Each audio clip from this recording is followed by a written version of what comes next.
I can't. A part tip redact. What? A part tip redact. Scavern. What are you talking? Raverdent Scavern. Kashmirga. I can't hear you, man. I want. So you want to learn how to game? You've come to the right place. Unless you're looking for console gaming, then no, you haven't. Sorry. But for PC gaming, well, it's simple. Step 1. Get good. Stop the payload.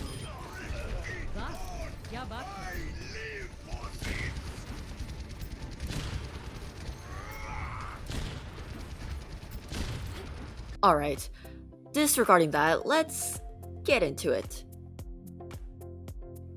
Just like how Control-Z is well known in the art community, the well-known set of keys in the gaming community is the WASD. We don't use the arrow keys in this household. For a lot of the games, one hand is used to move the characters around with the WASD in relation to the up, down, left, and right of the arrow keys. But Beck, why not just use the arrow keys then? I'm glad you asked. A lot of the games requires you to be able to jump. How will you jump if you don't have another finger that has access to another key? With the hand on the WASD, that's where the spacebar comes in.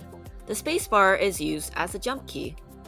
But don't think you're all set to play just yet. You're going to need your other hand on the mouse for looking around, attacking, interacting, aiming, and everything else your other hand doesn't do. A lot of the games have other buttons for other abilities or interactions along the keyboard. Those keys depends on the game. Not all of this applies to point-and-click games where, well, it's pointing and clicking with your mouse without any need to move around with the keyboard. That goes for a lot of the mystery games, puzzle games, dating games, if that's your forte. Now you got your basic movements down and how to get around your surroundings. Things like game sense and other tactics that will help you in the game will come with time and patience to learn them as you play. Now, you're all set to get your head in the game. While some games are single player, there are other games that are team-based or just require multiple people to play it properly. For team-based games, teamwork is important and you have to learn to communicate with each other. Oh, I almost got out. Oh my god, I did it! You're alive! You're alive! How the fuck? Oh, low on payload. Thanks, guys. Wait, how did I res you? What the payload. fuck? I don't know, but I am murdering people. It's good to have someone to lead the matches. Let the team know when to go in the fight or back up, where to go or what to do. Or, in other words, to shot call. Yep. Left side, fast. Okay. Someone focus on slicers. There we go. Yeah, turret on them. Right side. Just to get rid of this low shield guy. Play with friends who are nice and support you, especially when you're new to the game. A bad first experience will discourage you from playing the game again. I can make fun of people. Becca, why'd you die there? Oh, because I was being shit. What are you talking about? Why didn't you come on time? Because you're toxic. Yo! You're just throwing. Toxic, sorry. You're just throwing, Yeah, man. I'm You're toxic and throwing. If you're playing a game that requires aim, you should refer to a different video. That's not mine. Forget if I die, we're good. Oh, darn it. Look at my aim, I hate it.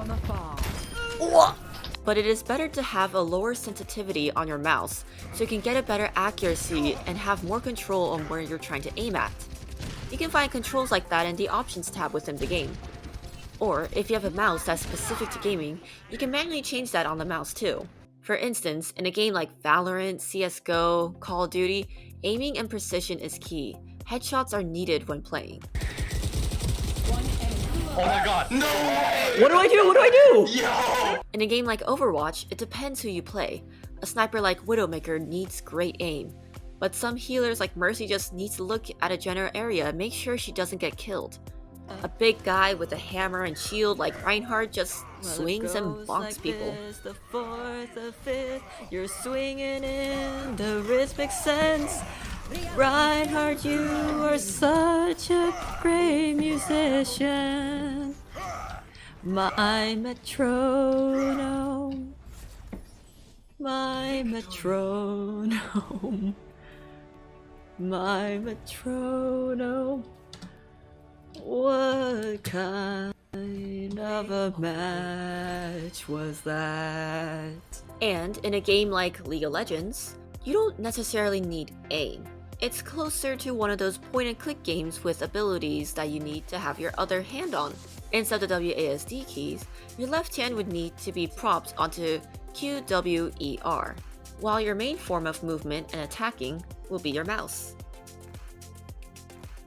People think that you need a kick-ass PC setup to play the game well. Well, say that to my laptop. You don't always need a beefy PC to game, just one that's good enough. But on the other hand, one thing that's important is a stable connection. You don't want to suddenly disconnect in the middle of a match or in the middle of doing a quest or fighting a boss. Some use Ethernet cables to make sure their connection is secure. Others, like me, pray that their Wi-Fi connection is good enough to not die or give me the no internet sign when connected. I always like to say that gaming can be for anyone. There are a lot of games, a lot of different types of games. If you're into first-person shooters with cool abilities, then there's a game for you. If you're into hunting ghosts, then there's a game for you. If you're into cute leisurely gaming about building your own town community, there's a game for you. If you're into psychological horror masked in cute anime girls, then there's a game for you. What about dating the face of a fast food restaurant? Check. Open world RPG? Check. Long games with toxic teammates? Check. Fun party games with friends when you guys aren't all gathered in person? Check. At the end of the day, the best way to game is to remember that it's only a game and to have fun. Even when you lose, don't take it seriously and just try again. Not even the top esports players started out godly when they first got their hands on video games. Everyone starts somewhere, and it takes time to get good.